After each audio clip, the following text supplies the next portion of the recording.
So good morning, everyone. Myself, Shweta Jain, Regional Council Member, and it is really my pleasure to welcome you all on this program on e-filing.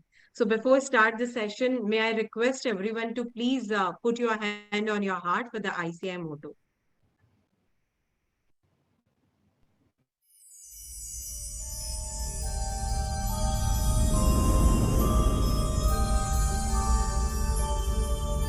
य एष सुप्तेषु जाग्रति य एष सुप्तेषु जाग्रति कामं कामं कामं कामपुरुषो पुरुषो निर्विमाणः निर्विमाणः तदेव शुक्रं तद्ब्रह्मा तदेवामृतमुच्यते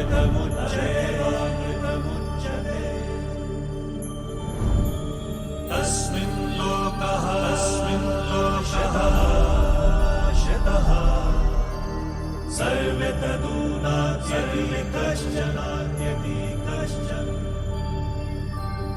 एतद्वैता एतद्वैता एतद्वैता एतद्वैता एतद्वैता एतद्वैता.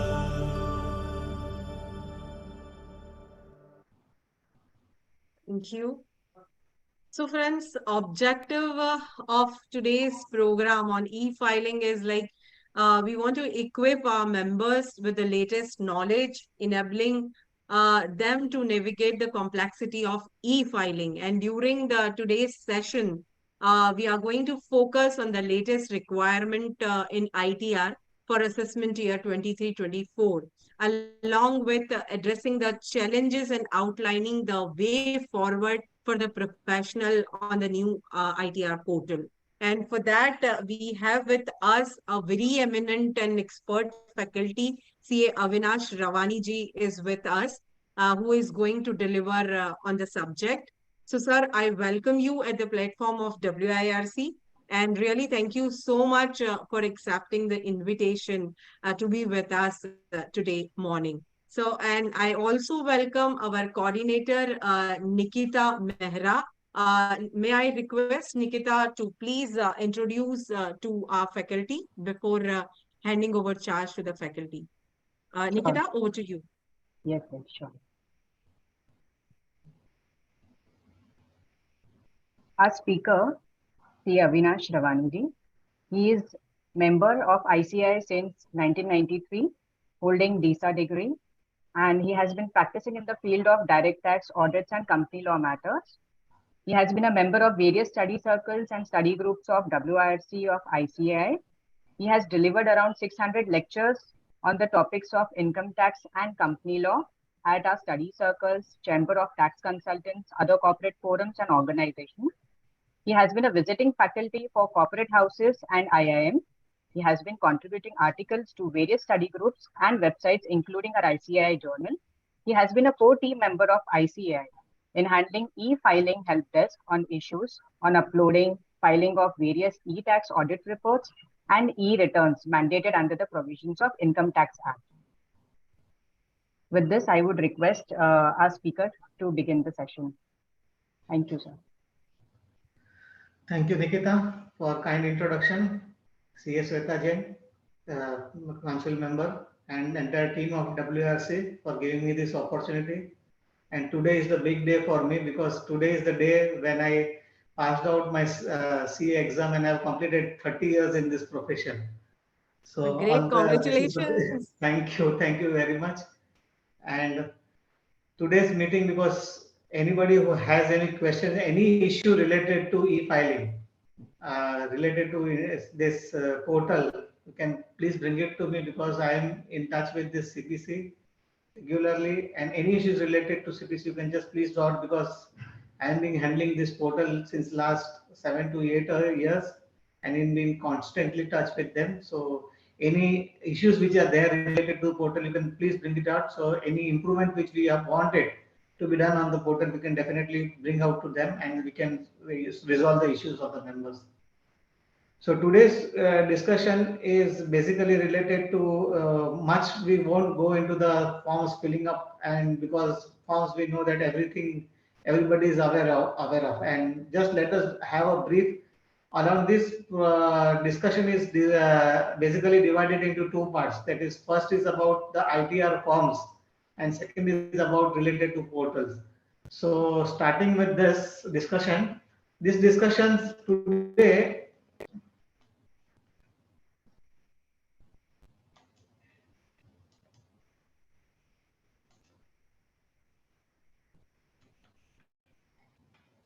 would be incomplete without this tax collection figures, because if you see the tax collection figures have been rising after the new portal has there, because this year the tax collection figures has increased by almost 16.97%, and the returns figures, and if you see the advanced tax figures also which has been released by the income tax portal, is almost around growth is around 20.33%. Then if you see that first, this is the first government which has released the income tax charters. It is committed to providing the services to the taxpayers, and it is a two-side communications from either from the income tax department also, and from the income taxpayers also. So it wants the taxpayers charter has been issued by the government, that it wants that fair and courteous services to be provided by the income tax department to the SSCs. So this is the taxpayers, they have released the taxpayers charter, and how many people have gone to this taxpayers charter, that is a different issue. It wants that the department has to treat the taxpayer as honest, and provide the mechanism for appeal and review to the taxpayers. This was been released in 2014 when the government took the charge at that time. And whenever the taxpayer, any document which has been filed by the taxpayer, it wants that the provided timely decision has to be taken, and for which the new portal has been introduced. And to collect the correct tax amount of tax, and it has to respect the privacy of the taxpayer, and to maintain the maintain the confidentiality, and hold the authorities also accountable. If you see, the many decisions have also been coming in against the tax authorities.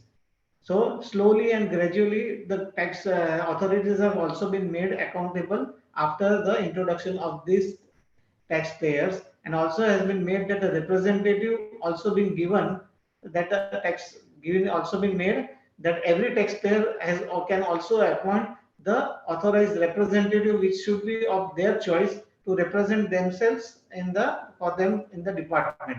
And as also should introduce the lodged complaint, that if they are not satisfied with any of the services which are available on the either on the portal or any of the other services, if they are not satisfied, they can lodge the complaint against the system, and that lodging the complaint system also has been provided on the web portal. The system should be fair and the just, and should publish, the system also publishes the service standards and report there previously. This publishes the reports periodically. Yes, and the cost of, and this is basically to reduce the cost of compliances either from the government side or from the department side.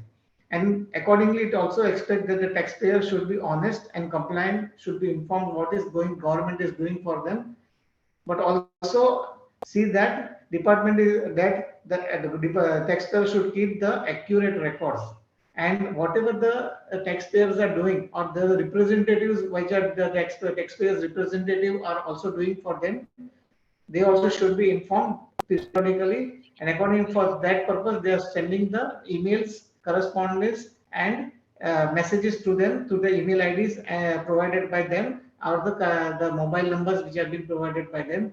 But they also expect that whatever the messages or the responses which they have sent, or the communications which they have sent to them, should be responded in the proper time, and also expect that the taxes whatever they are due should be paid in the proper time. So this is the taxpayers charter which the government has been provided.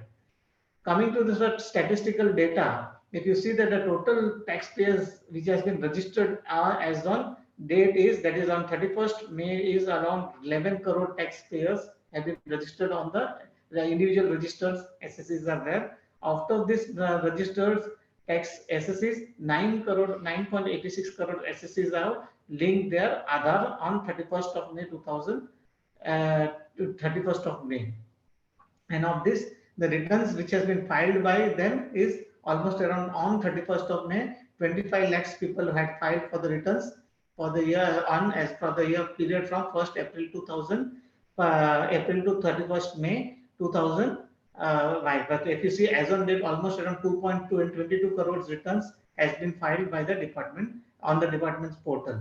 And till now, the department has already processed 72 lakhs return out of this returns which has been filed. The return filing has been made on the real-time basis, and the department collection, that is CPCA, has digitally sent intimations to almost around 10 lakhs returns till 31st of May, which has been almost around this details has been increased by almost around additional 62 lakhs intimations has been sent till date. So areas of demand collections also, if you see the demand, there is a tax demand, separate demand collection center has been created for resolving the old demands, which will be also covering in the last presentation, last slides, and total number of this figures. Now, if you see the returns filing status, if you see almost around 7.38 crores returns were filed in the financial year 2021, which increased to 7.30 crores. And lastly, the financial year 7.78 crores returns were filed. You see, there has not been any increase in the returns filed. There is a minor increase in the returns. And if you see the almost around the returns filers which are there, around 1.25 crores return filers are there in ITR 3, whereas in the returns filers in ITR 4 are 2.12 crores. If the highest filers, if you see, are ITR 1, that is around 3.25 crores. And majority, if you see the returns filers in this, the 3.25 crores, if you sum up these returns, almost around 60% returns filers are around in the ITR 1, ITR 3 and ITR 4 filers. And if you see the major filers are below the income of range of rupees 5 lakhs, so the government is hardly getting any revenue from such filers. This is the statistical information derived, and this is the range of the people who are filing the returns within the income range. And if you see the total individual returns who have filed above 1 crore income, who have disclosed the income above rupees 1 crore, the return filers across the countries are 1,69,890 individual SSCs who have filed the returns last year, that is in the financial year 22-23. And if this is the biggest challenge for the government, is you see the individual return filers, only 1,69,890 people disclosing a return income, that is the taxable income of rupees 1,69,000.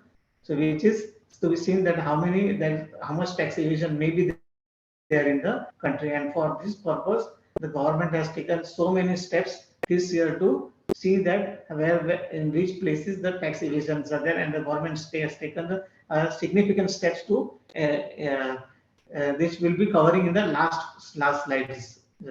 And the return processing growth, that is, if you see the processing growth of the returns in financial year 2021-22, the returns processed was around 5 crores 94 lakhs, which has increased to 8 crores 9 lakhs. That is almost around 36% increase were there after the new filing portal has been introduced. The basic reason is because the government has started a new technique wherein earlier in financial year 21-22 the government was doing the processing of returns through batch processing, and now this has been shifted to real-time processing. That is, once you filed the returns were processed on the real-time basis. And it is basically, if you see the last year, many people who has filed the returns, after filing within 10-15 minutes, they have got the refunds within the bank accounts. They might not have paid the chartered accountant the fees for filing the returns, but they have got the refunds credited in the bank accounts. This is basically related to the income tax sign. Coming to the provisions of the income tax, without learning the provisions of the income tax, or without referring to the provisions of income tax, the this filing of returns may be incomplete.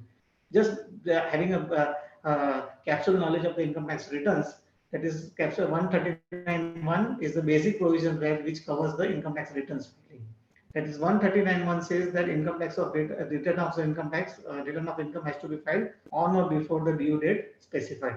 But that is one case where it is there that return of income has to be mandatorily filed for the SSCs even they don't have the taxable income. So all people who have the taxable income above has to file the income tax return on or before the due date specified. Now everybody is aware that which is the due date for filing the return, that is 31st July for non-audit cases or the persons who are having taxable they are not covered by the tax audit, and for tax audit people that is 30th of September, and those who have covered by transfer pricing audit, that is 30th November. So they are required to file the return of income. But there is one more category, even they don't have the taxable income, they are required to file the return of income under section 139(3). That is, they don't have, means they have the loss,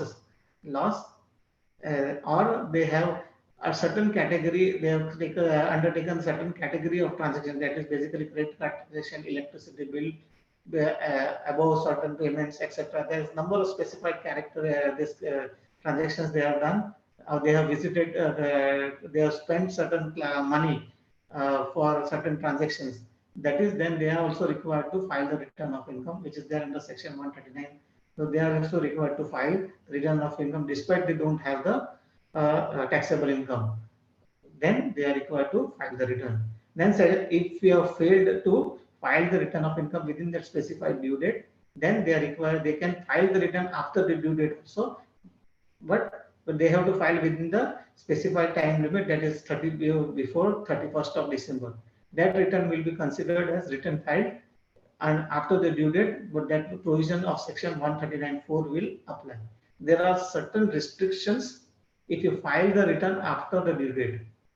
That is, you will not be allowed to carry forward the loss, and there are certain deductions, that is for under chapter 6A related to your income deductions that will not be allowed, etc., etc.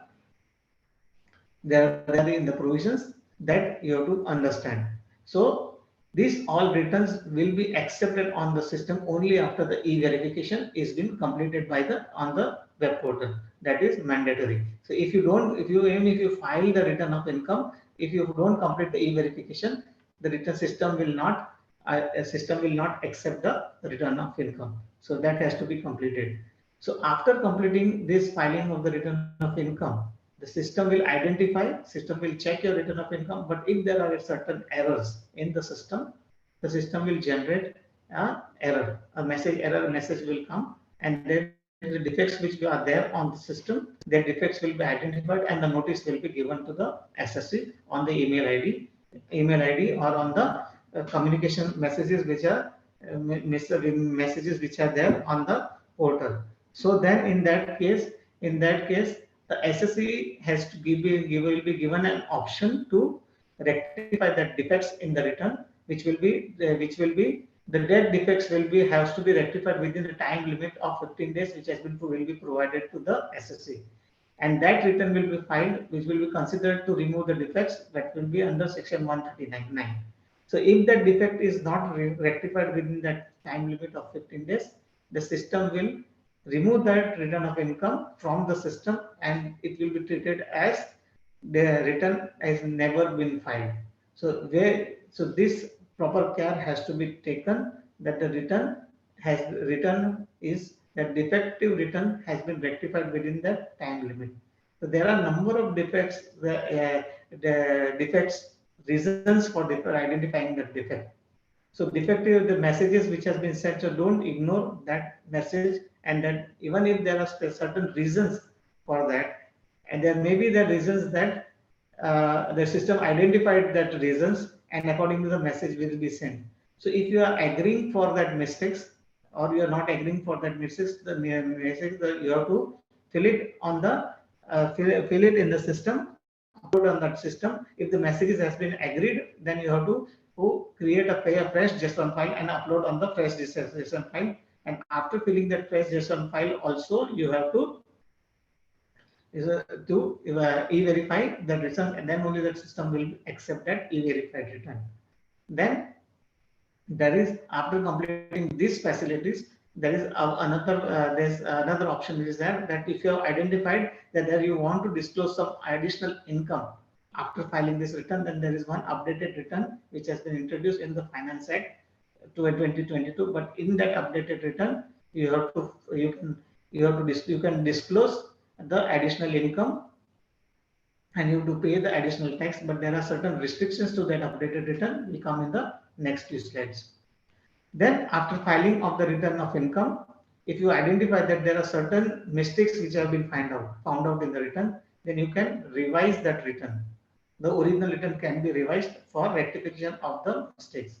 But that rectification of the mistakes can be done only on the before the completion of the assessment or on or before the relevant end of the relevant assessment year. But that now the time limit has been reduced. That is to be that is between the 9 months from the completion before the completion of the assessment year. So for the financial year 22-23, the time limit will be 31st of December. So before 31st of December, you can rectify or you can revise the returns. Even the belated return also can be revised. But in this return related return, there are certain restrictions, there are certain conditions are there. That is, you can disclose the additional income, but you cannot reduce any disclosed income or increase the losses. Concealment penalty, but one condition here you have to see that there can be concealment penalty can be levied in certain cases if there is any extraordinary disclosures. But here, if you are disclosing any additional income, you have to see that the taxes is paid on or before the filing of return of income, and that has to be submitted in the return of income. So if you do not pay in the tax, either it is in the case of original return also or in the case of revised return, then the return may not be accepted in the system, even if it is e-verified. But here also one condition is that there is a search or seizure case is there, then the return cannot be revised after the search and seizure has happened. So this also there is a restriction is there in case of revised return. Then coming to the updated return. Section 139(a) was introduced by the Finance Act 2022, which has become effective from 1st April 2022. It says that revised return, this updated return can be filed within the 2 years from the relevant end of the relevant assessment year.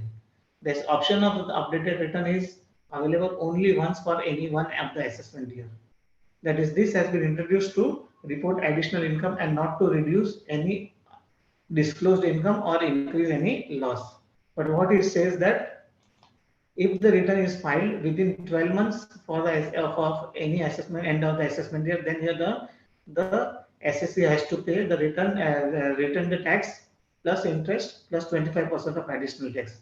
And if it is paid afterwards, then the return tax plus interest plus 50% of the additional tax.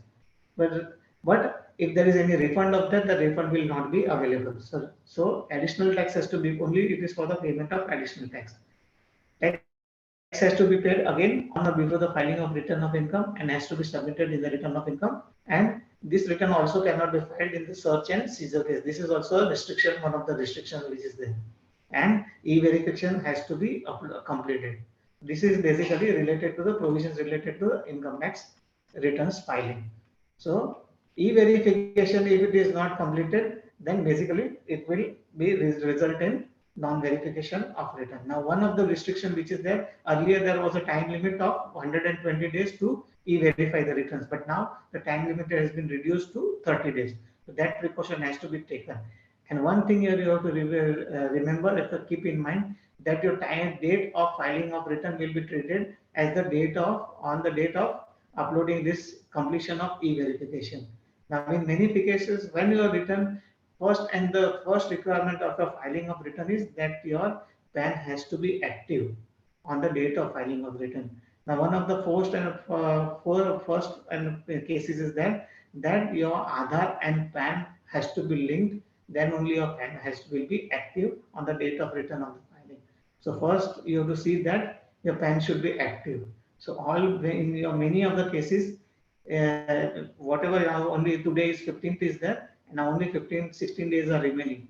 So wherever the returns are for these filings are pending, just see that all of the PANs are linked with the Aadhaar. Linked with the Aadhaar. If it is not linked with the Aadhaar, then you have to pay the filing fees, additional filing fees of rupees 1,000, which is there for linking the Aadhaar and get the PAN activated for filing the return. If your PAN is not activated, then the returns will not be, you will not be able to file the return. And in case of non-resident SSEs, then they are not required to link the same with the Aadhaar. So in that case, if the Aadhaar is this PAN is not active, then you are required to send a mail along with some certain details. The department has come up with these two email IDs are there. That is ADG1 systems at incometax.gov.in and jd.systems1.1 at incometax.gov.in. In that email ID, you have to write to them with a colored scans copy of the PAN card and along with that, you have to send the copy of documents which supports that you are a non-resident status. That is passport showing a period of residence outside India via email ID. And you can also send this copy to the jurisdictional assessing officer. But I would also recommend that you send this details also to one email ID, that is orn.cpc@incometax.gov.in, so that your normally after sending the email it takes 2 working days to get this PAN activated. So see that, verify first, you verify this that the PAN is activated or not. When on the last date it is very difficult that to verify it, and when you go for submission of this income tax return, the PAN may be inactive and it will be very difficult to get this PAN activated. Now alternative verification. Now everybody is aware that how to get this PAN e-verified. This is most and the foremost activities used are there. That is OTP. Aadhaar OTP is the best way to e-verify the return. That is for the this that your Aadhaar has to be linked with the PAN number. This your mobile number. So whenever there is a change in the mobile number, you will see that the PAN this mobile number is changed on the Aadhaar portal. So that can be, so you have to always instruct the clients that whenever there is a change in the mobile number, get this mobile number updated on the Aadhaar portal. And even there are other options which are available, is through net banking, bank account number, even through Demat account number is done. And EEC can be generated. But one other very rarely used option for e-verification of return is that through email ID and mobile number, but that is very limited. If the SSC's income is less than or equal to 5 lakhs and the refund is less than or equal to 100 rupees, then this can be used. That is, EVC can be generated to registered email ID and mobile number, and that can be used for 72 hours. So this option is available for such type of SSCs, then you can opt for this e-verification mechanism. But here, once again, I reminded that only 30 days is now available. The time limit has been reduced. Changes in the ITR forms, that is 2023-24, that is on February 10, 2023, the CDBDT has issued a notification that earlier CBDT wanted to issue one common single form this year, that for all the SSC that this was to be introduced, but that has been scrapped now, is kept on hold now. So we have all the same forms which was there last year. There's ITR 1, 2, 3, 4, and 7, and the acknowledgement in ITR 5. So this notification has come. There is no significant changes in the ITR forms. That is, you have this ITR 1, is a form for individual and SUF, that is for the resident individuals, having income from salary and pension, that is income from one house property, including joint holders, income from other sources, positive income, aggregating up to 50 lakhs, agricultural income up to 5 lakhs, etc. There's who cannot file, that is a dividend income more than certain limit, which is the unexplained rate. Now everybody is aware about. I'm not wasting much time. You can just refer to this because otherwise my time limit will be raised. So those who cannot file ITR 1 can use ITR 2, but should not have any business or professional income. Now one question may come that if I don't want to file ITR 1 and ITR 2, but I want to file ITR 3, definitely you can use the higher versions, but whatever the mandatory information is there in that particular return that you have to give it, that is definitely permitted. ITR 4 is again for the for presumptive income, that is for partnership form, they can use it. Also, they can file thus in, but it is only for individual and resident and not ordinary registration, HUF and form only. LLP cannot use ITR4. There is a restriction which is there, but they should not have any income or assets from the foreign currency. That restriction is there. Again, aggregate income should not exceed 50 lakhs. If the income is exceeding 50 lakhs, then they should uh, use shift to ITR3. But if they are claiming TDS of other persons, then they have to shift to ITR3. They cannot use ITR4. ITR5 is for partnership firms, other than for other individual HUF and company, but they should not claim other than charitable income, charitable trust. ITR 6 is for companies, but again, other than companies claiming exemption under Section 11. ITR 7 is for charitable trust associations claiming benefit and exemption under Section 11, political parties, etc., and persons claiming exemption under Section 139 subsections, etc. Now, coming to the changes which are there in the ITR forms in the assessment year, that is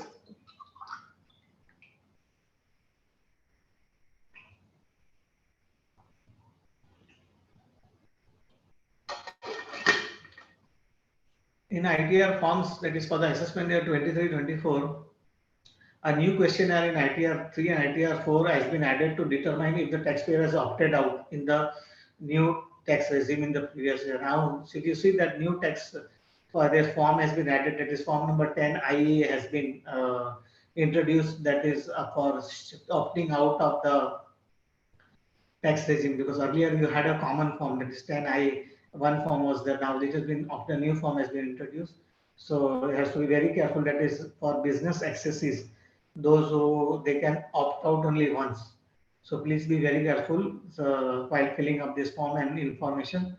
And there has been slight change in the balance sheet reporting, because whenever there is a loans which has been given taken from the related parties. So related parties loans, you have to report it separately in the balance sheet for 40A to be transactions. Even in case of advances, this has been a slight changes in the ITR forms. So this is another change. There are only 7 changes which are there in the ITR forms reporting.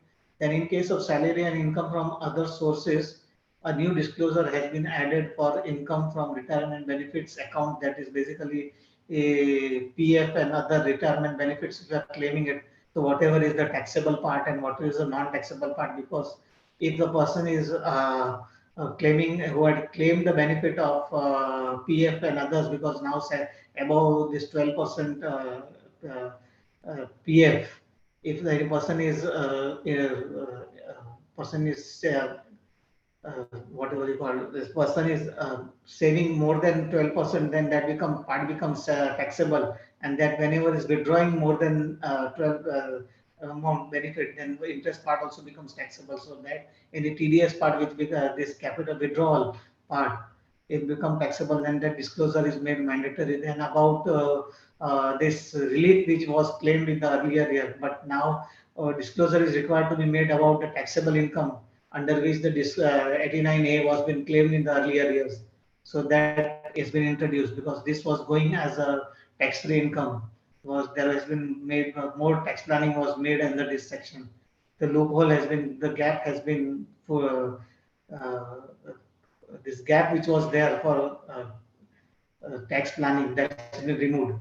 Then about the crypto and the virtual digital assets, in this in all ITR, a schedule VDA has been introduced, wherein the profit, if any, is there from crypto or virtual digital assets, they have to be reported in a separate schedule.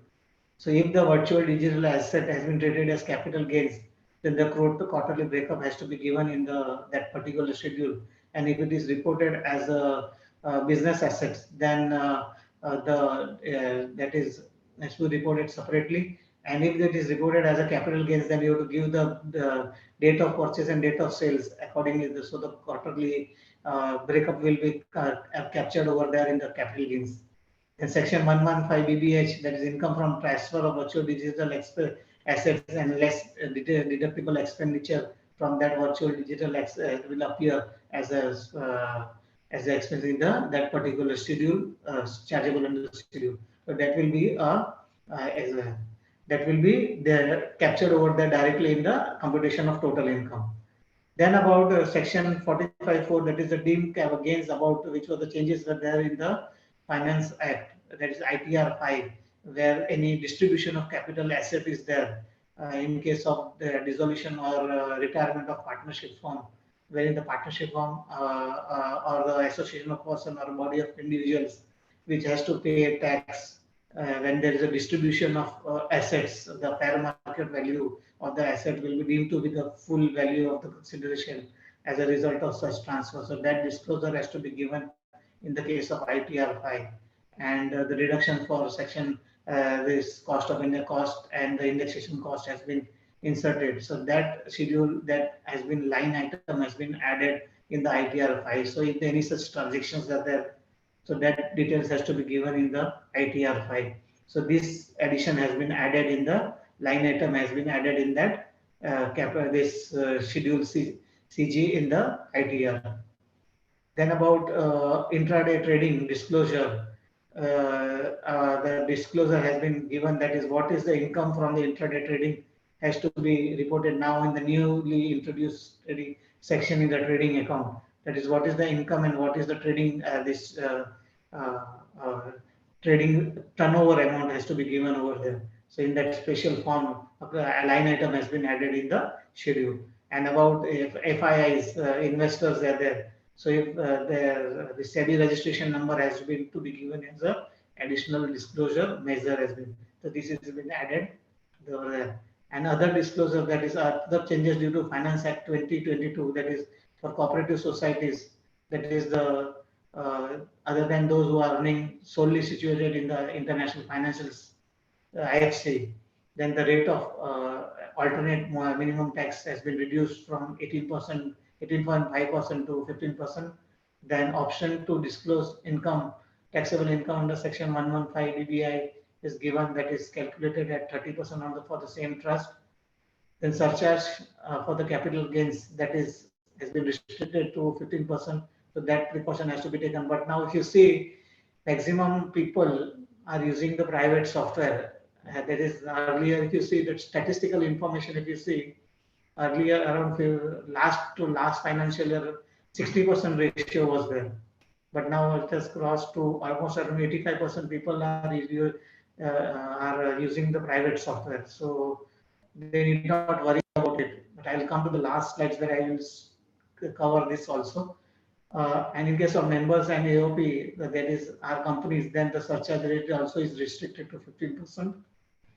Then important notifications coming to the ITR filings, that is last date was 30th of June. That has gone now. People were expecting that again the extension will come, but no extension is there. Point number 10 is enabled for filing, that is about for charitable trust.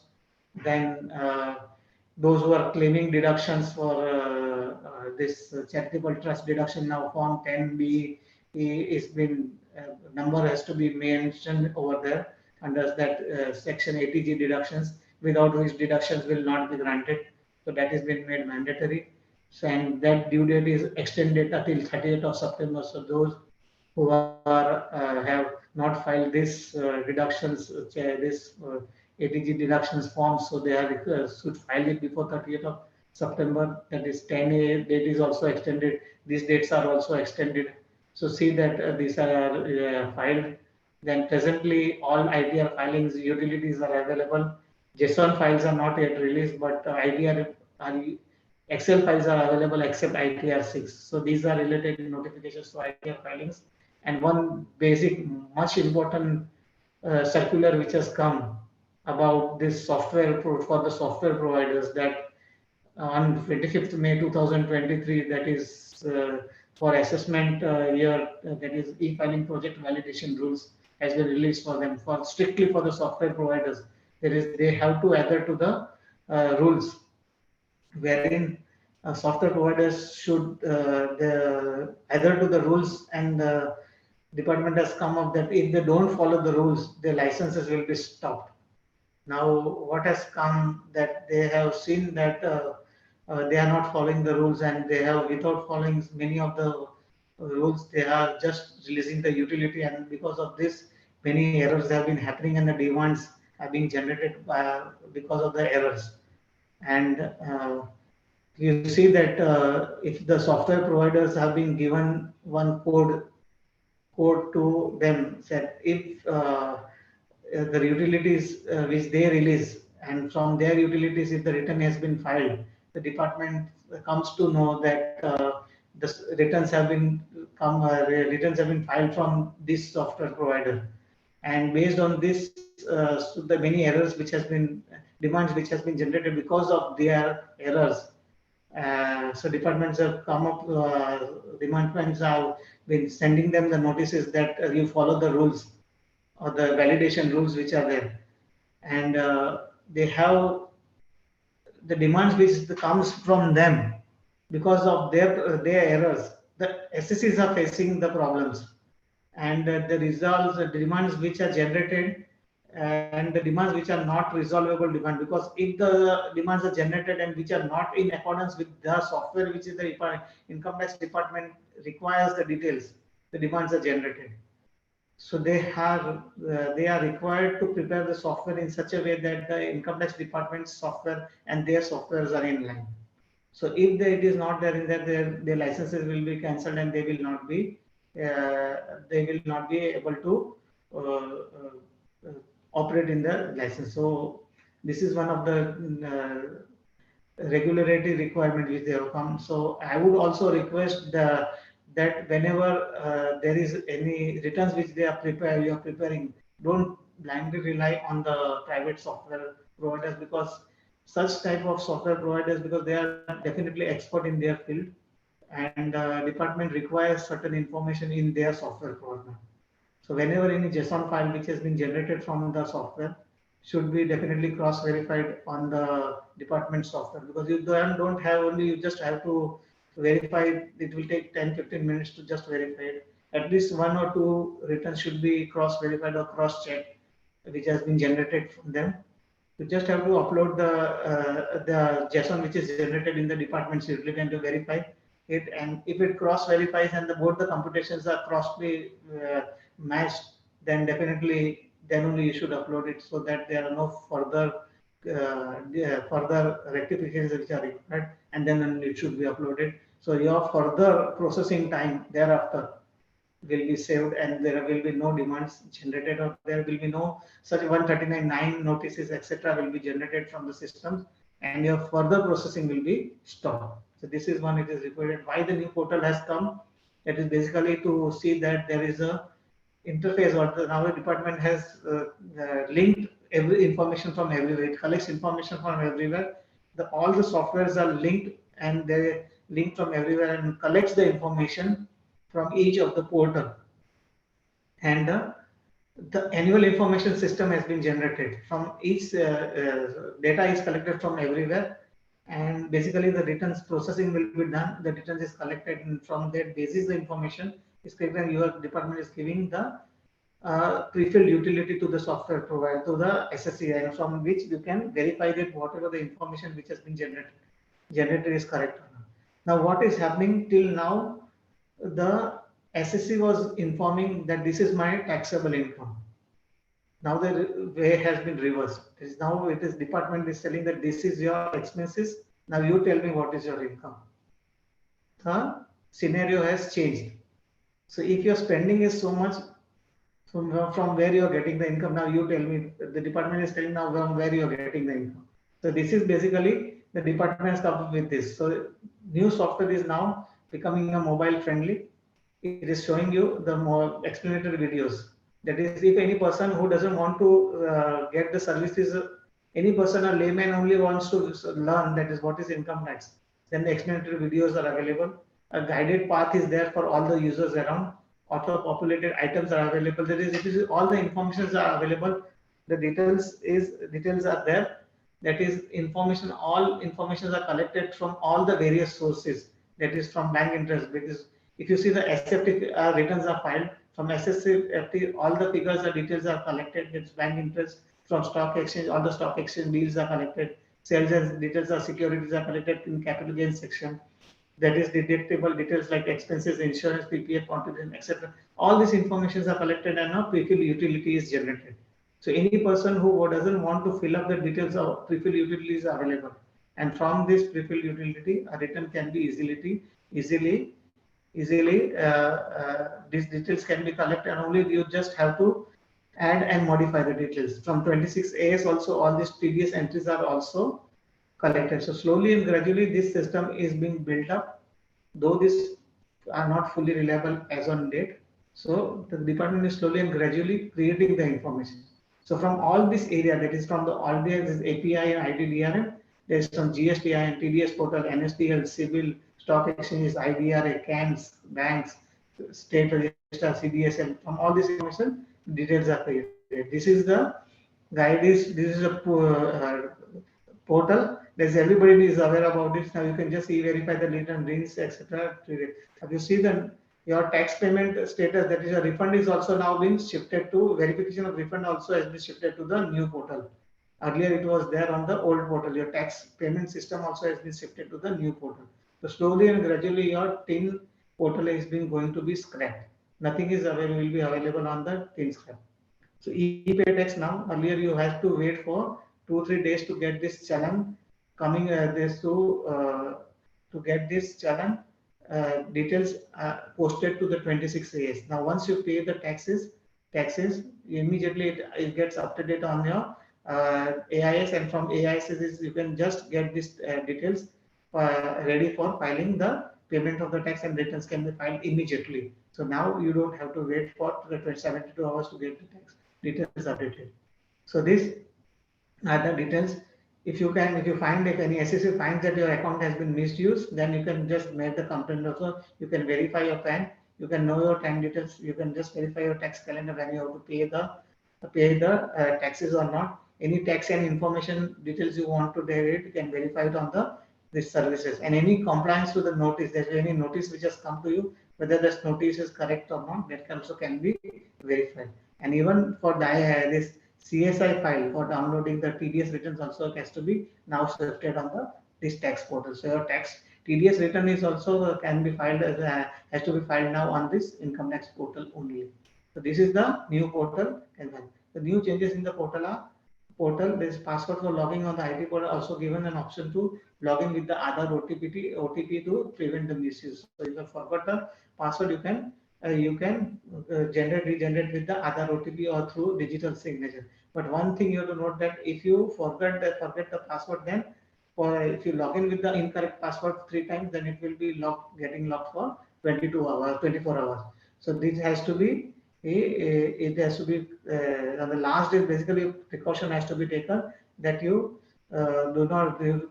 should not forget your password. So just see that it has been preserved for perfectly on a safer place. Then now slowly and gradually all these informations are being captured, and the pre-fill utility is being modified and corrected so that the income tax department is going to give you all the information correctly, and the returns will be prepared by them and given to you. Only just whatever the information you want to add or modify, you just modify it and then fill up the returns. Validation of bank account is mandatory. So validation of bank account is mandatory before the filing of return of income, because in case if your bank account is not validated, you will not is validated, then definitely it will be the refund will not be credited to the correct account. So even if your bank account, it should be ensured that whatever the bank account is validated remains validated till the refund is credited to that bank account. So in case you have previous bank account which are there, previous bank account which is given in the earlier returns, if that bank accounts are closed, then also the refund will be coming to your the new bank account which is validated in the current one. In many cases, many SSCs have found out that their bank account is not getting validated on the portal. So two reasons are there for not getting the bank account validated. The first reason is that the bank account is not getting validated. This first reason is that the bank account name is not matching exactly with your PAN records. If this is the case, either get your bank account, you have to get your bank account name change with what is there in the exactly in the PAN record. Secondly, your bank account email ID, your email ID and your mobile number, what is given in the ITD portal should directly match, should exactly match which is what is given in the bank account number. So get it updated in the bank account or get it updated on the ITD portal. Then only it will get validated. Otherwise, it will not get validated. Secondly, the small bank account, the small bank accounts with the small private cooperative banks like Jan Seva Sakari Bank or such type of bank. Sorry, I'm just taking the bank account, but like this small cooperative bank which are using the IFSC facilities with other banks. Such type of bank accounts will not get validated because they are not directly linked with the IFSC portal. They don't have the direct linking facilities. So in that case, you will have to or get the bank account or opened with either private banks or cooperative or the nationalized bank, then only it will get validated. The bank, this income tax portal has come up with the real-time processing of returns, but this will be applicable only in case of ITR 1 to ITR 1 and ITR 4, where the transactions are exactly matching with AIS or such type of AIS or 26AS or such transaction, then only this will be matched and the refund will be processed. If they are not matching with AIS or such transaction, it will not be processed on the real time basis. So these are the new changes which are there in the ITR portal. So these are basically any person who wants to directly doesn't want to accept this, take the service of any chartered accounts, he can directly go to visit to the website, and basically if he's a salaried employee, he is a business employee, he is a super senior citizen, the guidance are available to them. He can go and take the guidance. If any person is troubling you, then you can just tell them, please go on this website. You can do anything they want. You can verify it. You can, all these services are available to them. But first and the foremost thing, you should always, when there is a change in the profile has to be updated. That is mandatory. So these are the changes which are there in the program. And for every person, that is either is an individual, either is a company, it is a non-company, the guided assisted filing are available. So these are the AI-based used filing services.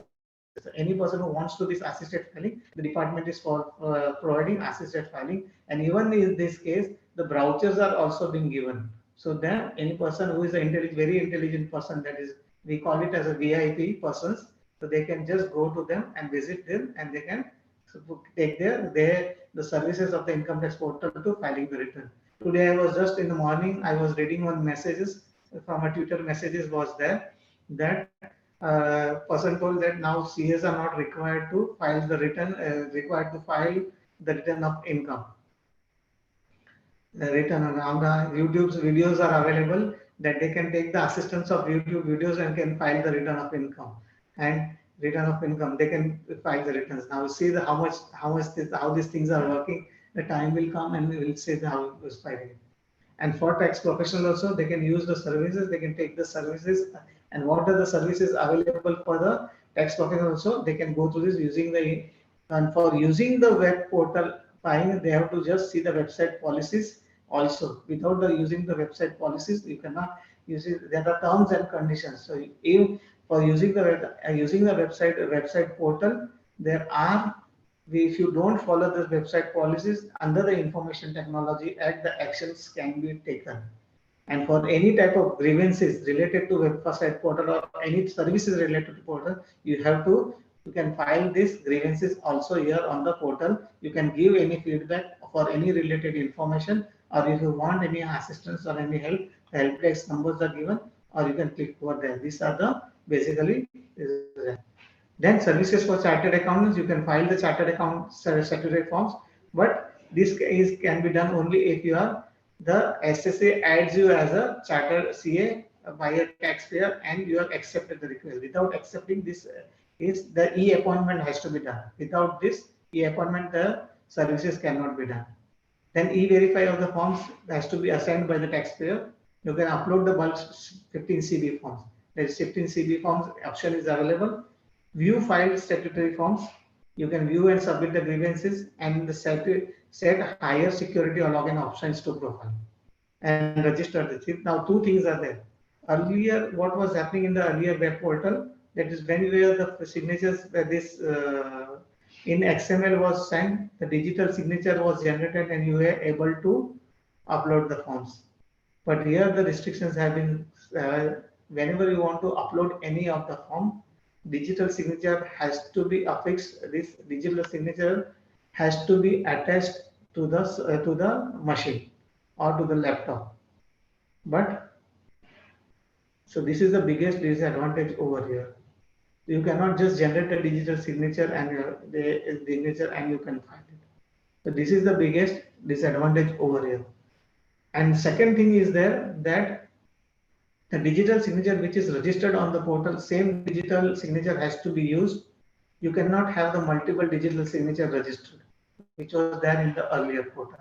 So this is the biggest restriction. Two restrictions are there in this portal.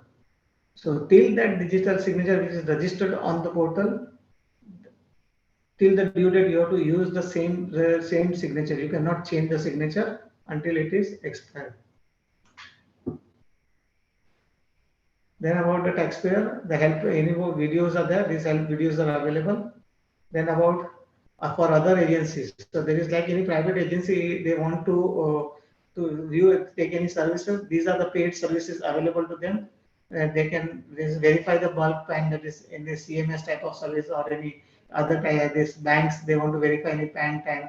Then these type of services are available for them. Also these services are there. Then what is not great?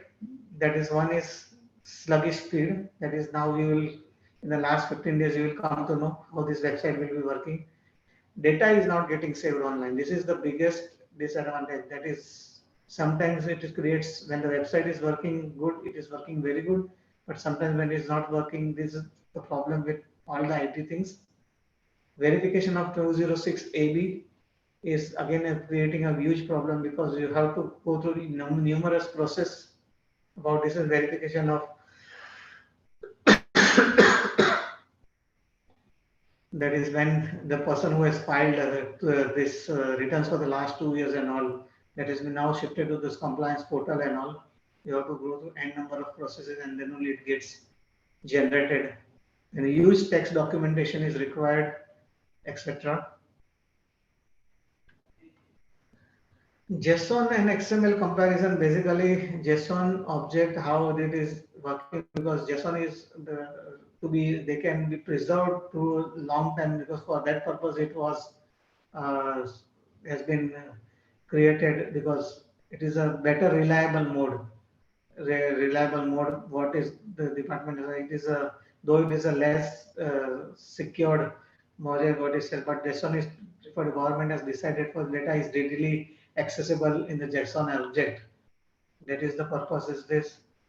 And challenges are there because whenever there is an issue when the website is not working because many people are facing the problems that is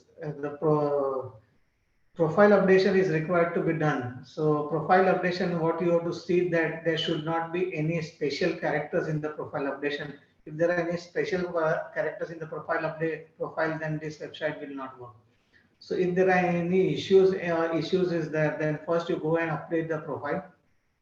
Then password reset is required to be done because password reset is basically a biggest challenge. That is the email, it will go to the email ID and it will go to the mobile number. Both has to be done timely at a time and then person should be available and it will go to the SSA. Then digital signature again EM signer is a problem. So whenever there is an update in the EM signer, you have to get it updated and updated. So EM signer again, anybody who is facing any problem related to EM signer, I have created one small video related to updation of EM signer. You can just go through it is available on the YouTube. You can go through it because that is a 5 to 6 minutes video is there. You can just go through it, how EM signer issues can be resolved. Let's just go through that. Then filing of forms and approval because once the form is filed and approval that is big challenge, because sometimes the website is not working or filed a form and the approval also takes some time. This is the biggest challenge is there. The person has to be available. The digital signature has to be made available. You have filed the forms and that digital signature may not be working, or the EM signer may not be working on the client side, client's area, and the client may be having separate software. You may not be having you may having separate set of software. That is also again challenge. Bank account validation again is mandatory. Sometimes it takes too much time to validate the bank account, because the details, it goes to the bank for verification. Bank server may not be this operating at that time. Then prefill utility and 26 AS verification confirmation, because whenever this you have filled up this details, and whenever the processing happens, the cross verification is for the time of verification, it goes and verifies with the 26 AS, and all entries related to whatever you have filled up in the detail ATR verifies with the 26 AS, and the 26 AS verification should tally, it should reconcile, and if it is having a F details, then only it will proceed. Then website issues are the greatest concern. Website may not be working properly in many times, and now on the last days. So today now 15th is there and 31st 16 days are remaining. So whatever the work is pending, you have to plan it accordingly. And the last 5 days should not be considered that it will be working or not. Software updation, that is, you should always see that say that software is updated, and the department has come up with the software requirement that minimum this much software available should be available. The desktop of Microsoft Edge should be there, Chrome should be there, Fire software, this browser only it will work. Other than this browser, it won't be working. Operating system should be 7x or above. Other points are that it is cookies should be disabled. And what always I suggest that you should have one CC cleaner or CC cleanup software is which is available free of cost on the Google. You can just download it and should definitely run. So unwanted files on your software should be deleted. So your RAM is there, will be cleaned, and your software will work properly. So unwanted files should be deleted on the cache memory should be cleaned. Future taxonomists can see all the interactions, uploads, and pending actions in a single dashboard along with the follow-up actions. A new portal for e-taxman will be enabled. So you see that now you can pay the payments with make the payments with the debit card also, but the limit is small. Now it is coming that net banking is always there. UPI payment is coming soon. RTGS, NEFT from any bank account is also coming, and now say this returns filing through mobile app is also coming. So you'll be able to file return through mobile app also. It is really mobile app is under development. So social media connect is available on Twitter and Facebook for addressing all the issues to the taxpayers. Grievances can be raised, and this annual information statement now is become a mandatory now. So before filing the returns of income, you have to see that the AIS, your details exactly what is stated matches with the AIS. AIS was introduced earlier in 1/6/2020, the notification that was came now. It can be viewed from the compliance portal, a separate compliance portal, and this now has been also shifted. You can directly view from income tax portal also. It has been there in the this for part A, divided in part A and part B. So all entries which are there in the AIS portal should be are covered in this income which has been disclosed in the AIS are reported in the income tax portal in the return or not. That should be reported properly, and if that return income does not belong to you, definitely should be updated over there by rejecting it, or I'll come to this second slide. Part B contains about the information related to TDS and TCS, about the SFT statement, whether the transactions what are the transactions which are done by that particular in that particular plan, then related to payment of tax, demand and refund, pending proceedings, related to income tax, completed as proceedings, and other informations. That is salient features about the income related to the dividend, interest, security transactions, mutual fund transactions. Then about the data analytics used for the PAN and non-PAN data included in the AIS. about the duplication of informations which are generated by the system. Then if any informations related to this PAN, if the taxpayer is not agreeing to it, the taxpayer has the options to submit the online PDF feedback. And the online feedback can be submitted on this information. The AIs can be downloaded in PDF, JSON, and the CSV format. Now, where is this software? The person may be, the SSC may be using the software, and based on the software, there are numerous transactions. There are certain file converters of Excel. They can be converted into Excel utilities or in JSON file.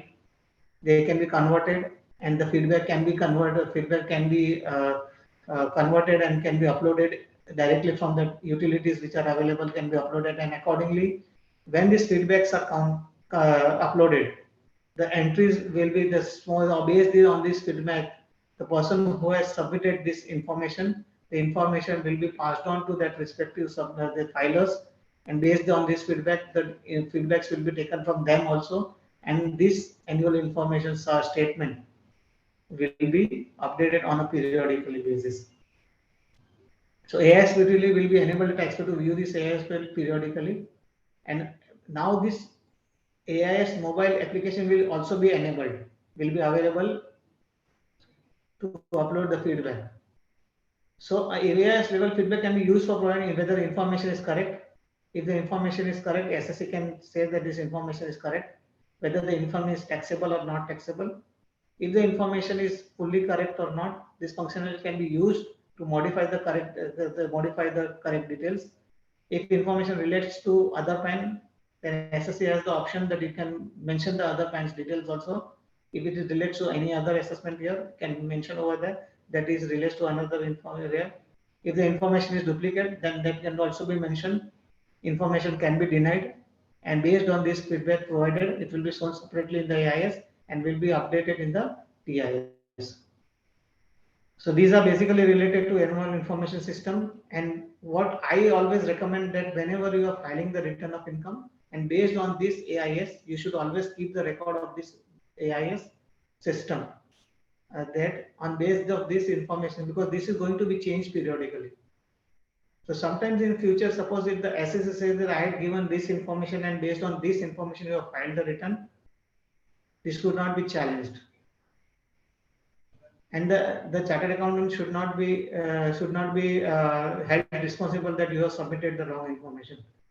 And one thing I always recommend that representation letter should also be taken, like it is taken for the audit purpose. So that is tomorrow he should not be held responsible for this purpose.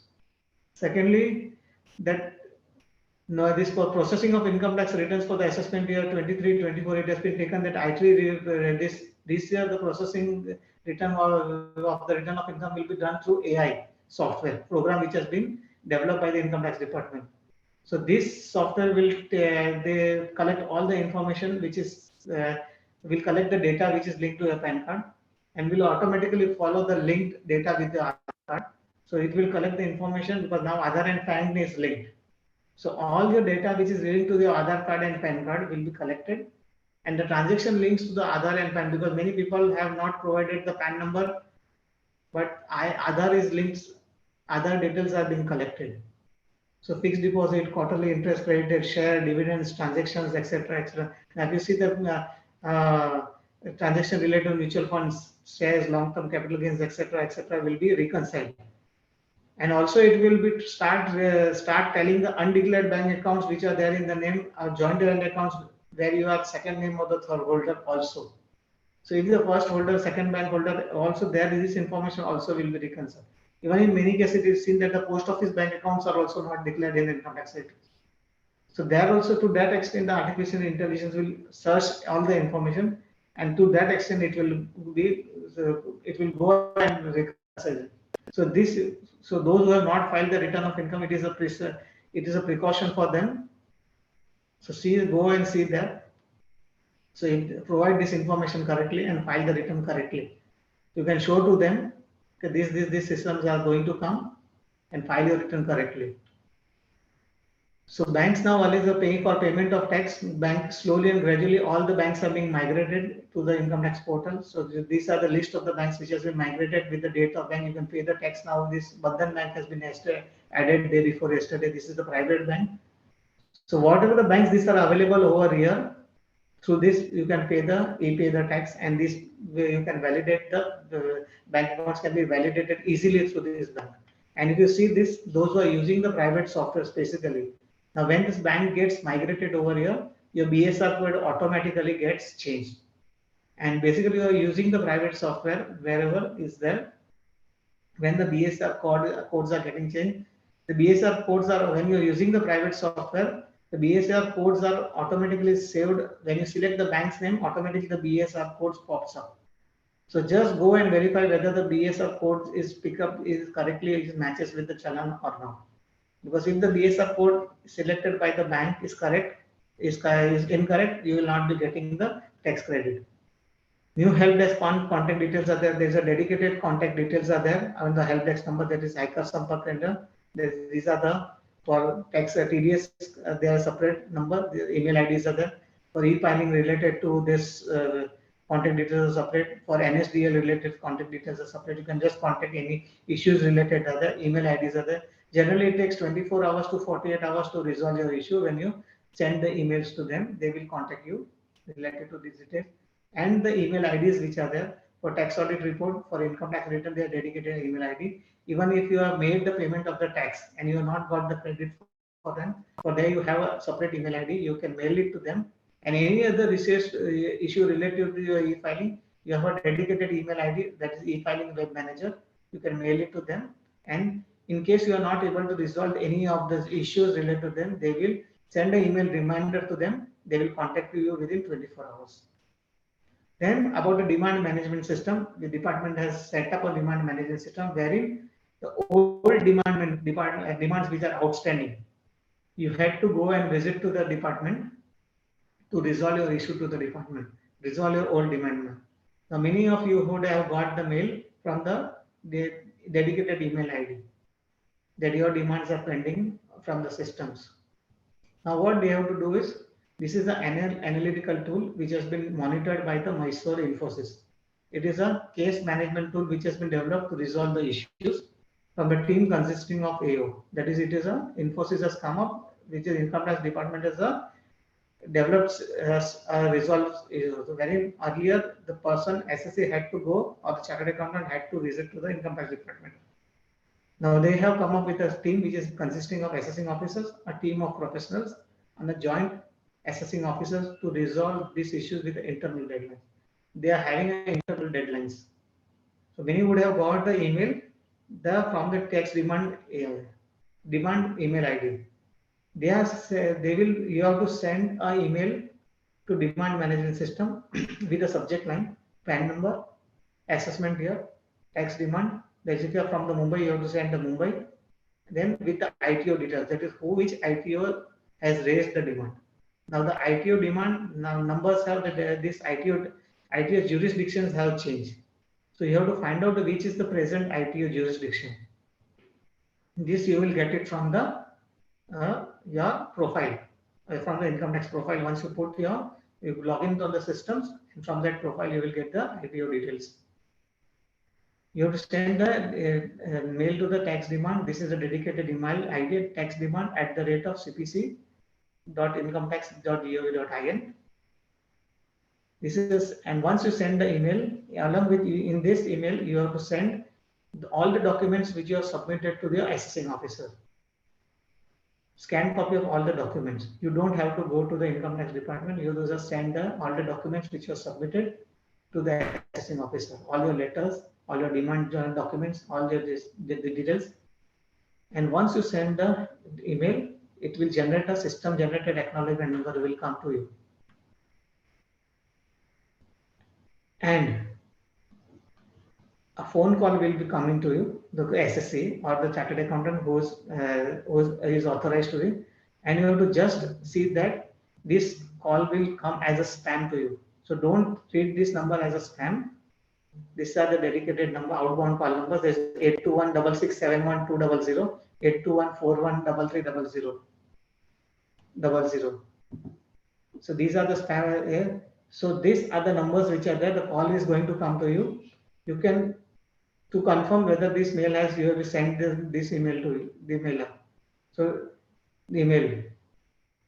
Taxpayer can also call on this inbound number to verify whether this demand is reduced, corrected or not. So they have internally set the deadlines to resolve these issues, and this will demand will be removed from the system within the deadlines.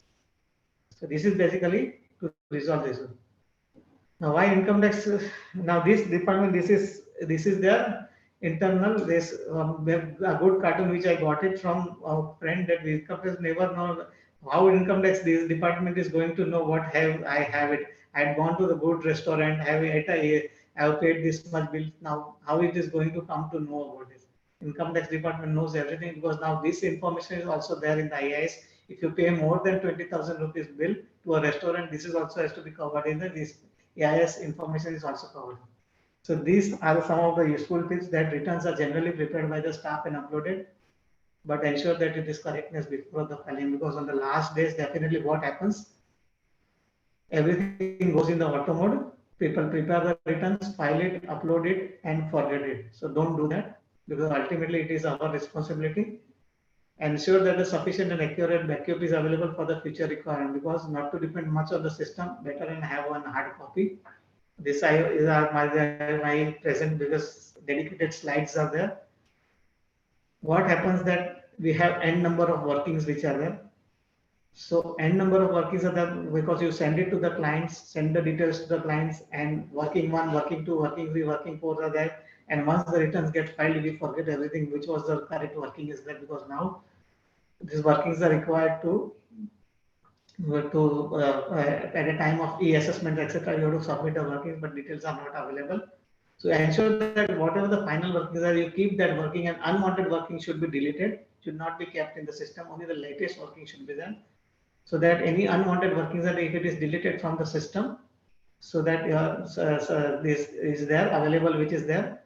So remove it, so that your RAM is not consumed, etc.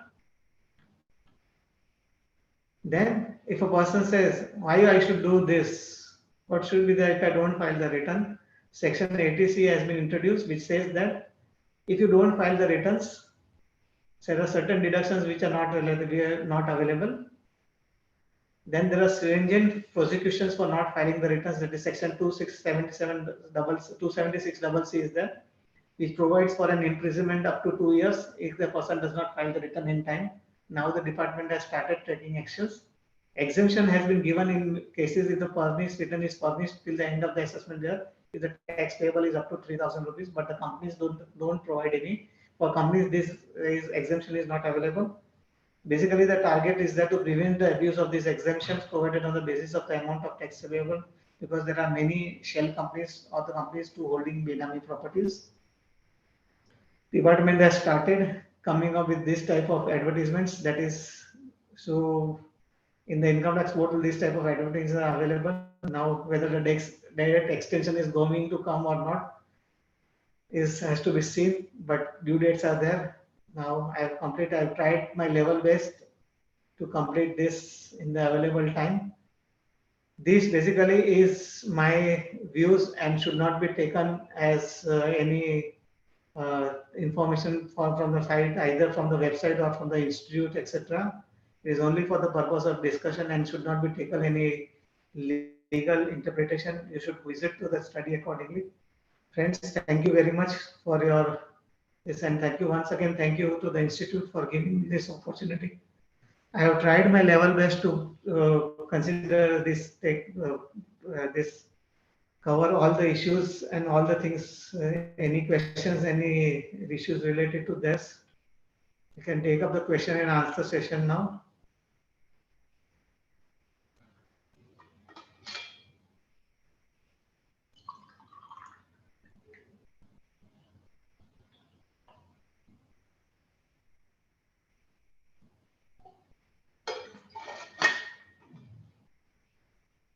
Reena Solanki's question is: the SSE having derivatives transaction like FNO commodities, Zerodha provides proper details of each category of details, which has turnover to. Now, on basis of this turnover, we need to decide whether the SSC falls in 44 AD or 44 AD. But where to put this turnover figure in ITR and how to show the profit in FNO and profit and loss account along with the normal business income. For different SSCs where such turnover is less than 1 crore or 1 crore or 2 crore or above 2 crore, try on 44 AD or 44 ABE or non-audit for 95% digital cross. See, basically, if you see what is there for turnover purpose and all, we have our institute's guidance note about this F&O transaction and all. You can refer to that. And for tax audit purpose also, whether to there is a clear instruction that sales and purchase difference is to be taken as a turnover for this type of transaction F&O and all. F&O and all. Our institute guidance, you just refer to that. That will give you a pure clarity what is to be given, what is to be considered as turnover for purpose of tax audit. Also, there is a detailed guidelines which has been issued. Just refer to the institute's guidance note. It will give you a clear instruction about it. Refer to it. In query in part and this turnover only you have to discuss what is the turnover and what is the profit. Those figures only you have to just discuss that two figure only in that specific clause which you have been introduced. You don't have to give any other figures over there. In part of the profit, there is item number 12. It says turnover from the intraday trading and income from intraday is separate and intraday trading is separate and FNO is separate. Both the things are separate. Intraday means it is related to the shares. Intraday means you have collected trades. The trading is done in the shares. Maybe you have bought and sold the shares. It's just like a speculation transactions. SSC which has a business income and intraday trading too. But since both in different categories, general and speculative, how to club and adjust in the P&L. Both are these two different categories. Both will be reported separately. It cannot be clubbed. What about the rectification of return under section 154? 154 is separate and 154 transaction is separate. Once the return is processed, you have to file a rectification application. That is a separate thing. You cannot club. It means basically rectification is a rectification application. You have to file it separately. Once your return is yes. Rectification once your return is processed under section 143(1), if you find any mistakes, then you have to file an application under section 154. Normally, which we are doing it on the physically. What happens if my return is not ready by 31st of July and it is filed late? What is the implication if the taxes are paid in full in case of late filing of return? See, if your return is not ready by 31st of July and the tag it is filed late, implication of taxes are paid in full. So you will not be liable to, you will have to pay the late fees for filing the return, whatever will be applicable, which is there based on your income. Is it compulsory to upload the handicap certificate on portal for availing the benefit? No, there is no. See, these returns are basically. You don't have to attach anything. It is paperless returns are there. You don't have to upload it. Whenever the scrutiny comes at that time, if they ask at that time, you have to submit it. How to show commodity turnover in if SSC is declining business under section 44 AD. 44 AD, you just have to include the turnover and in that you have to disclose the profit. That's it. You have to use the ITR 4 in that case. SSC is to get credit of the DDS under section 192, which does not belong to him from the last 3 years. Deductor from different state even in 23 is visible. Last year the SSC has even received notice for not showing the income as per AIS, but that detail does not belong to him. So he had denied information for financial. See, for claiming the TDS for other person, what you have to do is in the scheduled TDS, you have a section a clause is there claiming TDS for other person, that is 37BA is there over there. You have to click on that and you have to enter over there. And for from whose PAN you are claiming the TDS, that you have to enter over there. So you fill up that schedule, and that person whose TDS we are claiming it, that person also has to fill up that clause, that schedule, and he has to pass on that this TDS is passing on to this PAN number. So both these persons, when they are claiming you for filling up that schedule, you will get the credit for it.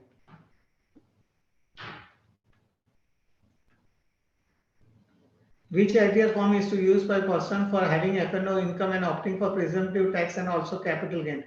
Capital gain, then ITR 3, if you are opting for capital gain, ITR 3 will come for that. How to show Nifty option transactions square off for the same day and net loss is 26,000. In that case, you will have to use ITR 3 is the better form. If anyone has filed ITR 1 under news but not filed 10 high, which is for view which assessment year. If it is assessment year 23, 24, you can file it now because before 31st of July, you can file it till time is available.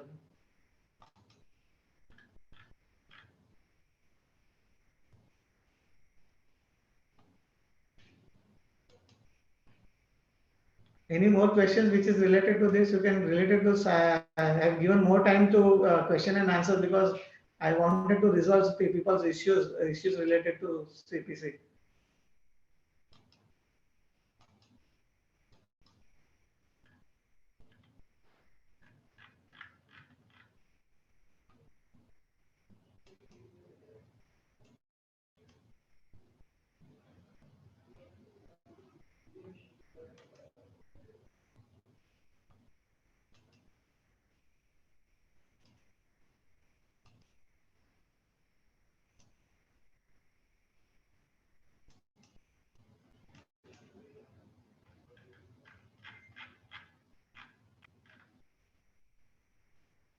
PPT will be sent. I think PPT will be shared with everybody. Will be mailed to everybody. It will be PPT.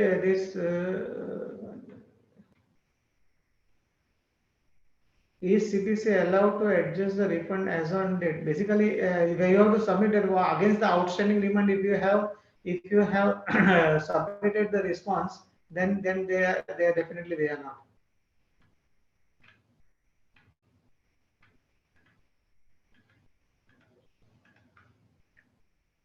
Where to show F&O transmission in ITR? There is a clause about this business,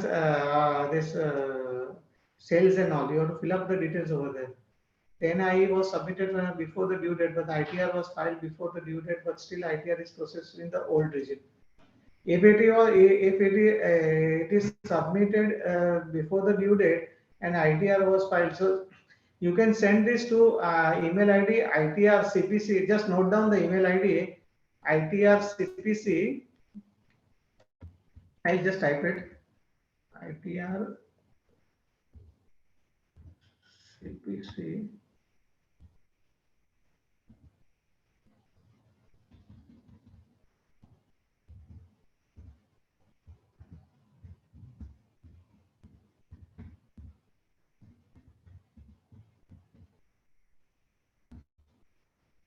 I'll send you this email ID. So just send it to the through all the proofs along with that. They will rectify it if there is any mistake.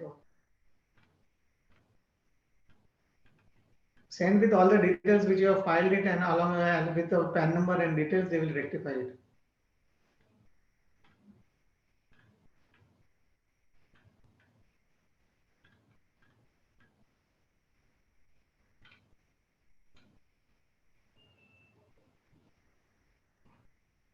Presumptive tax for intraday income.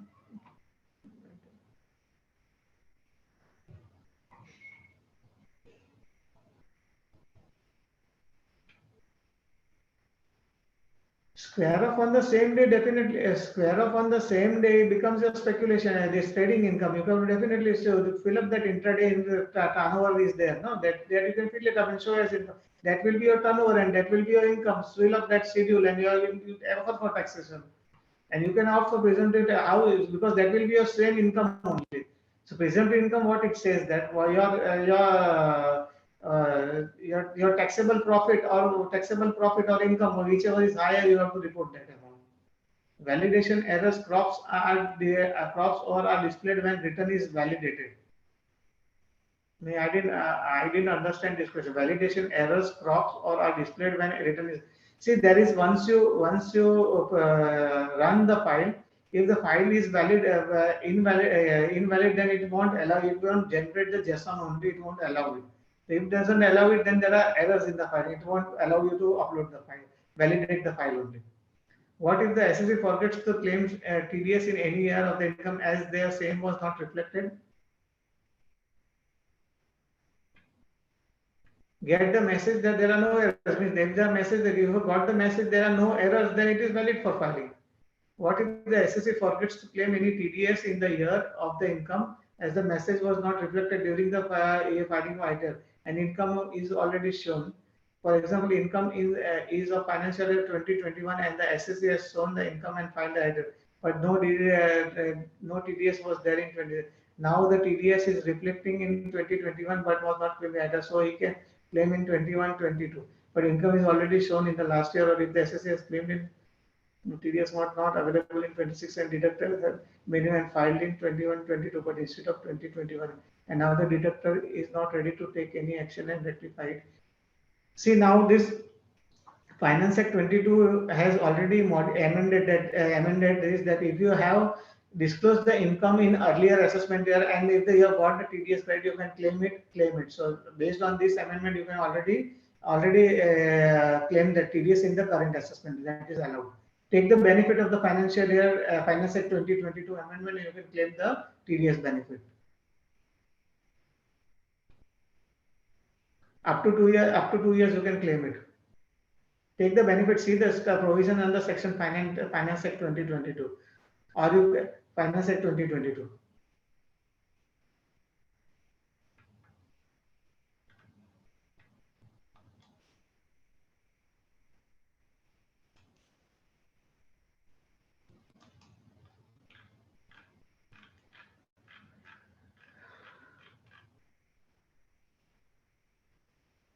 Yeah, I got the message there are no errors. Means I didn't understand the question. What is this? I got the message there are no errors.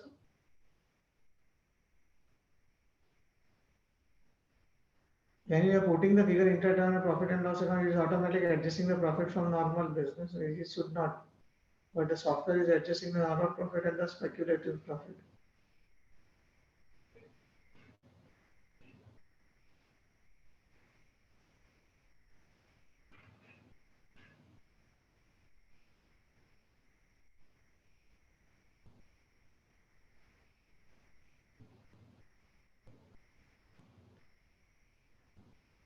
Basically, intraday profit you are telling about it should be a speculative profit. It should not allow to adjust it against it. Yeah, that is perfectly right. So it should not allow it against the normal profit. Adjustment should not be there.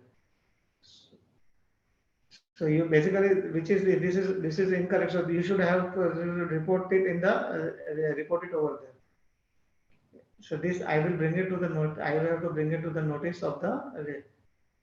So in this case, ideally you should fill it under the speculative transaction and speculative transaction. Show it separately as a speculative transaction. Don't fill up intraday schedule as a schedule in that case, and you show it as a carry forward losses, and I would suggest that you fill up a profit and loss account.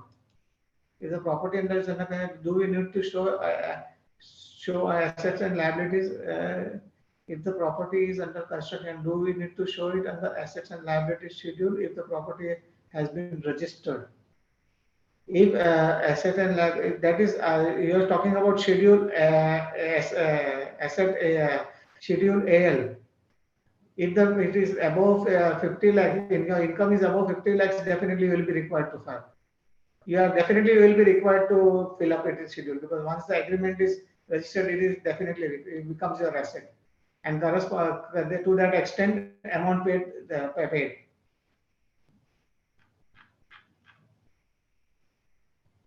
First return was validated without errors, and then when I was uploading it gave error message, but no error was displayed, and return was not allowed to be uploaded. I have raised the grievance, but no reply was received. Okay. You run that JSON on the download the department's utility and try to upload that. Upload that return through the department's utility. It will get validated. Speculative loss in intraday transaction can be carried forward. Yes, definitely. Why not? but it will be allowed to adjust it against the speculative profit in the next assessment.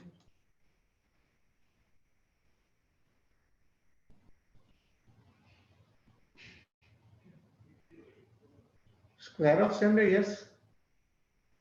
Carry forward is allowed. See, so we go to the provision of section 70, 79, 72, what are the provisions about the carry forward of losses.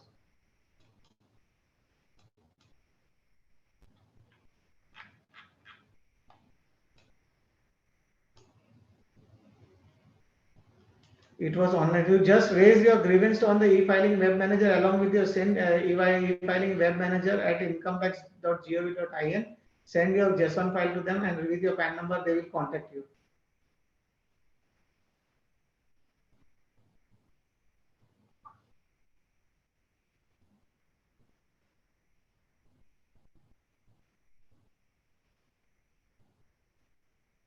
FNO turnover you will have to enter. You have to enter the FNO turnover in profit and loss account.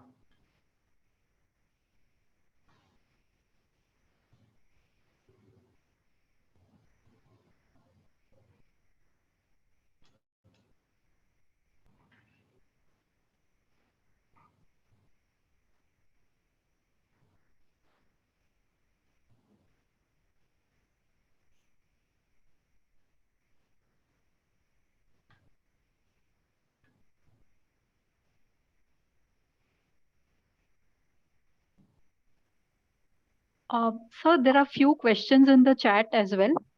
Yeah, Shall I read out? Uh, 1 minute. 1 minute. yeah. Can we opt for presumptive tax for intraday income? Presumptive tax, I think this presumptive tax already we have taken the same to same questions are coming again and again. 1 minute.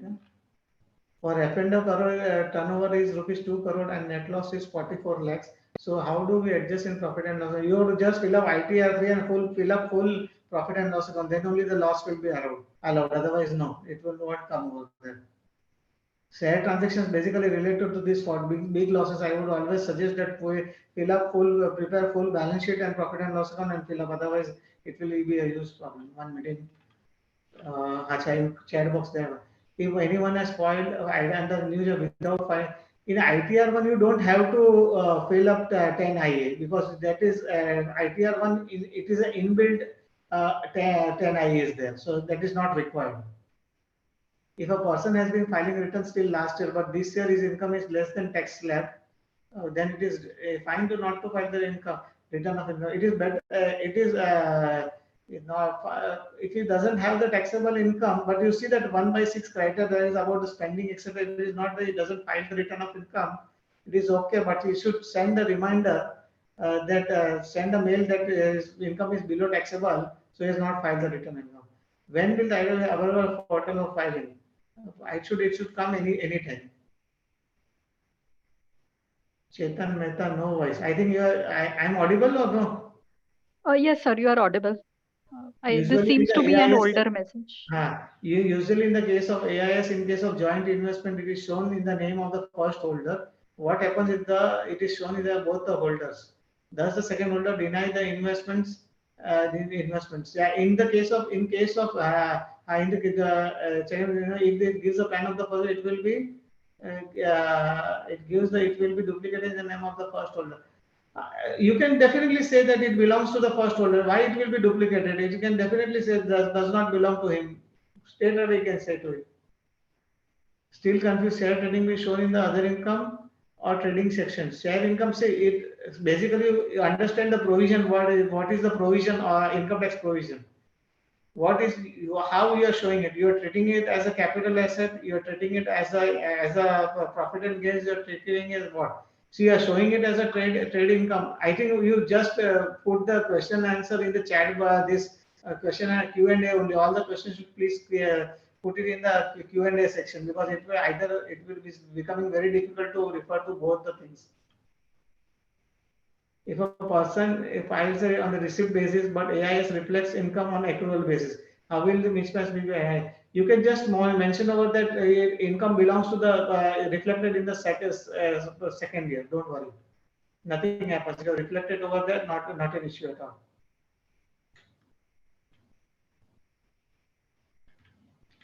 in ITR,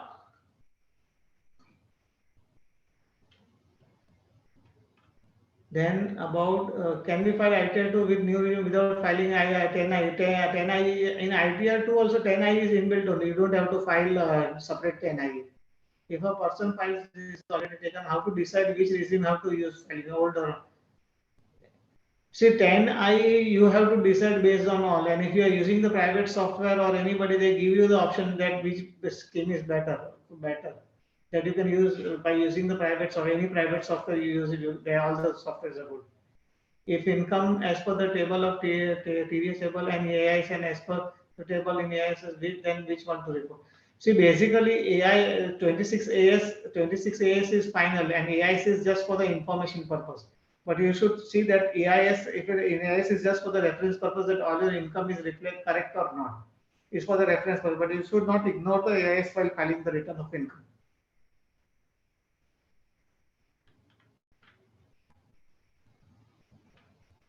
F&O turnover is taken if SSC apps for 115 BSc in financial year 21-22 can be opt for old regime. Then this is basically it is to be seen that whether he is a person is for a business income or he is for SSC is for offering income for a business income or he is for other than business income.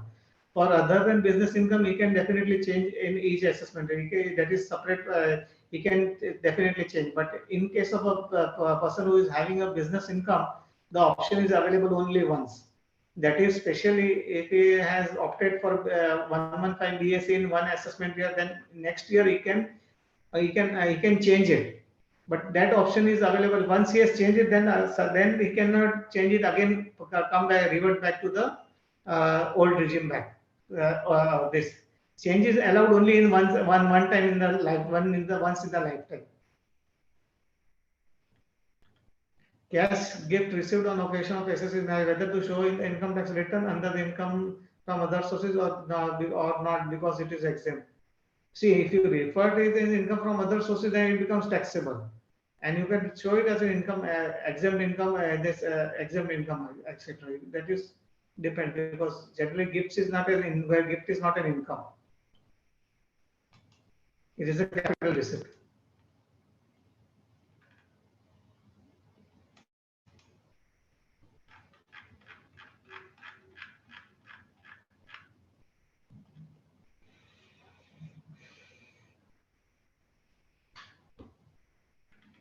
AIS is and any entry. I would always recommend that AIS, if any entry does not belong to you, basically you should just see that it is.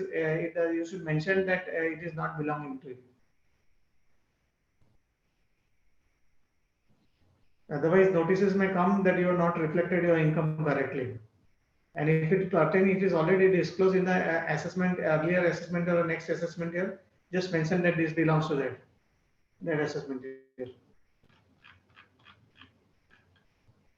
Since the new user will differ from the next assessor, so far the assessor has opted in and opted out to, will they have the option to be opted or for old when the new user will be? See, yeah, definitely. It is what it has says that if you from next assessment year, if you want to opt for the old regime, you have to file 10I. Then you can continue in the old regime. That is not that is you have the option to continue in the old regime, but you have to file that form 10I. It is a reverse way now. Earlier, what was there? If you wanted earlier, what it was there that if you want to opt for the new regime, you had to file 10I. But now, from next assessment year, if you want to opt for old regime, you have to file form 10I. That is the thing which has changed. Or it has changed alternative. Reverse way it has gone.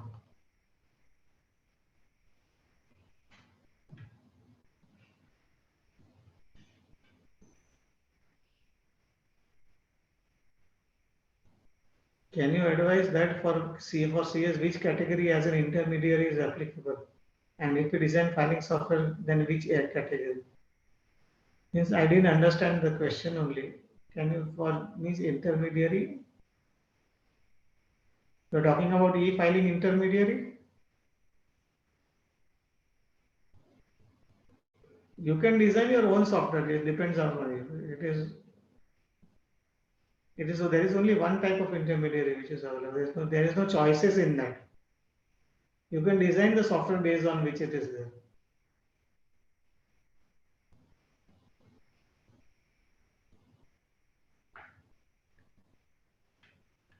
Capital gains indexation addition related to Excel utility. It is a very big issue. My problem of capital gains. Yes, tell me what it is there. I think I requested everyone to put the question in the chat box. This question and answer only.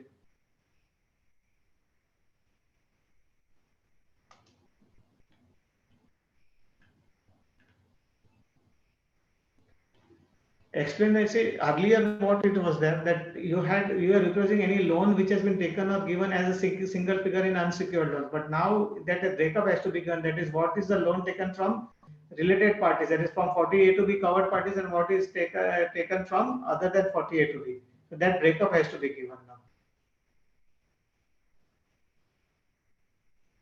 So that breakup has to be given. So the breakup has to be given. That is the difference. So suppose if you have taken a loan of rupees 1 crore rupees. So in that from 1 crore, how much it is from 40A to B parties and how much it is from other than 40A to B parties. That breakup has to be given.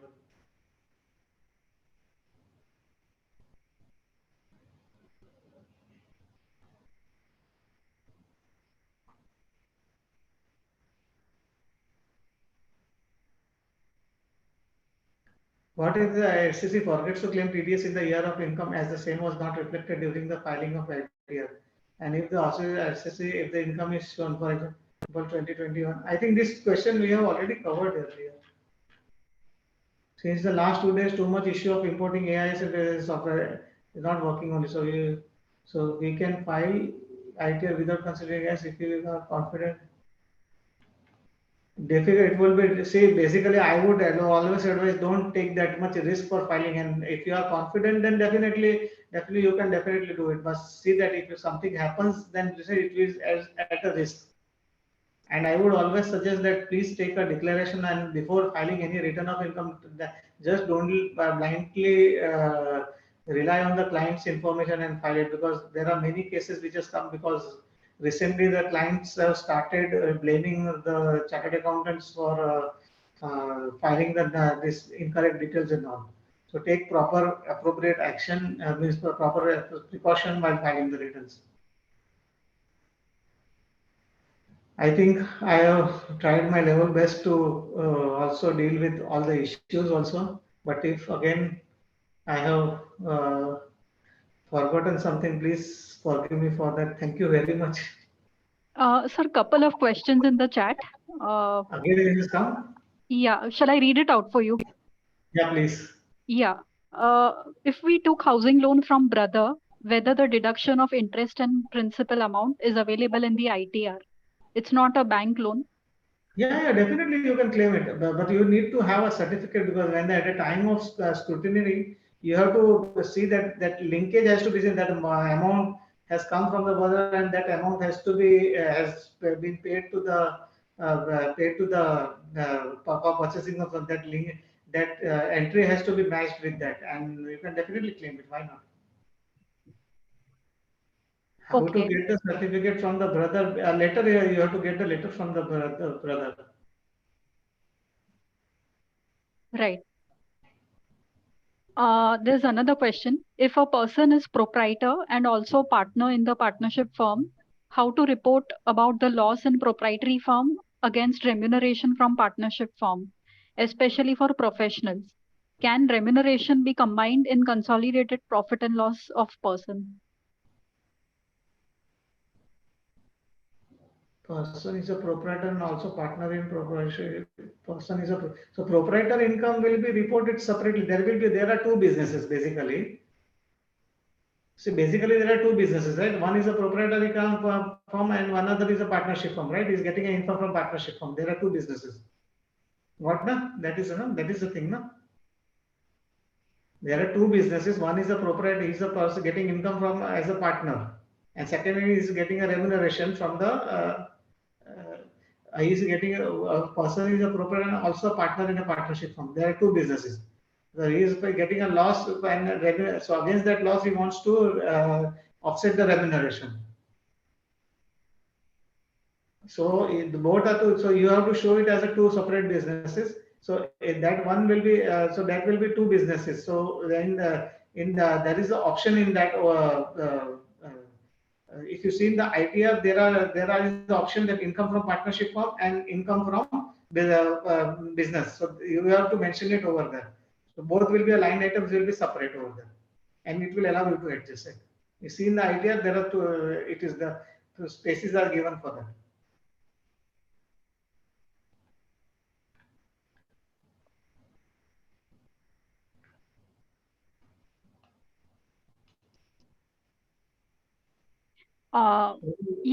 Sorry, this is from Aisha. Sorry, sir, please reply again for housing loan question. I did not understand. One thing, you have taken a loan from your brother. So brother's loan, whenever it comes, you have to take a certificate from the brother that brother has given you this much loan and this much interest he has paid to you. And this loan is given for the purpose of purchase of housing. That is, you purchase of house and this much interest he has received. That certificate has to come from the brother. And whenever at the time of the scrutiny, the brother, the scrutiny, this certificate has to be given, and the bank this bank's passbook entry has to be shown to the income tax department that this entry amount has come and amount of loan has come and this amount has been paid to the for the purchasing of the house. That will be sufficient to claim the deduction.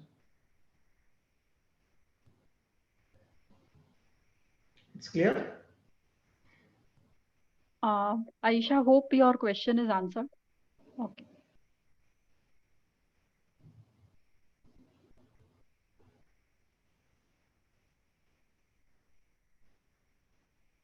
Okay, so it seems that we have come to the end of questions. I hope no further questions. On this note, let us wind up today with a note of thanks to Avinash sir. Thank you very much, sir, for sharing your knowledge and also giving us your valuable time during this peak ITR filing season. I'm sure it will be very fruitful for all of us. I'm sure we have all we've all had enrichment of knowledge, and we'll be able to help our clients in making the return filing process smoother. So thank you again on behalf of WIRC and all the participants. Thank you very much for your time. Thank you very much. Thank you all. Yeah.